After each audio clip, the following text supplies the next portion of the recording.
did it surprise you that the players went to the press and addressed a press conference where they say that nobody cares, their salaries have not been paid, the 2011 high performance program has not even taken off, no equipment? The CEO is here saying that he is surprised that they had a meeting before, but then they went to the press.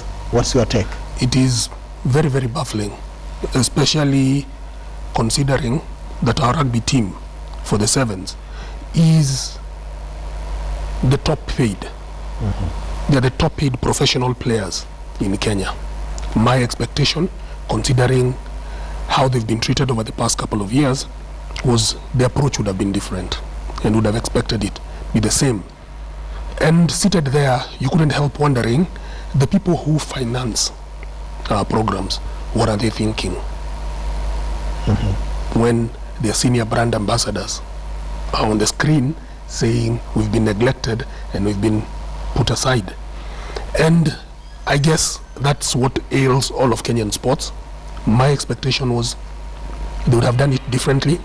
They have a platform through which they can meet the management and discuss their issue. To be honest, we've been taking quite a number of big hits as a sport. We cannot afford to take any more. The last elections in March at least gave us a platform from which we can be able to jump forward. And of course, with the change of management, and yes. When Richard Omoela came in, all the critics of KRU said, okay, at least for once, they have a calm guy there who can inspire the confidence of sponsors. Yes. What has happened? What has happened since he got in? I don't think, I mean, you cannot, the challenges we're facing are a manifestation of issues that have been ailing our sport for the last 3-4 years. They're coming out now. See, you cannot expect Richard to come in, and he's been in office since March 17th to be exact. You cannot expect him to come in March, from March, and in 3 months he's wiped out all the issues of the past.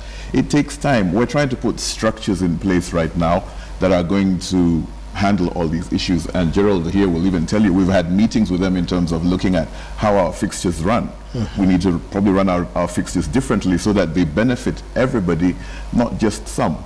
So it takes time. I mean, I came in February in terms of we're looking at ways to try and to professionalize how we run the sport. So it's not just a heart thing, an emotional thing anymore. It's got to be professional and run it as a business. And some of the results that you're seeing today are a result of some of those steps that have been put in place. For the first time in Kenya's history, we're running 6 teams, 6 national teams, 5 national teams at the same time. Our national sevens team, our 15-a-side senior team, the Kenya A, which is our second team, we're running a women's team, and we're running the 19th team, and all of them are playing at the same time. So there's a lot that's happening in terms of developing the sport, in terms of growing the sport. And the sevens team is just one of many, right? It is also wrong to imagine that it's your right to play for Kenya. It's an honor, it's a privilege. There are 440 million odd Kenyans out there who would like to play as well. So when you're one of 12 and you're insisting on holding everybody else at ransom,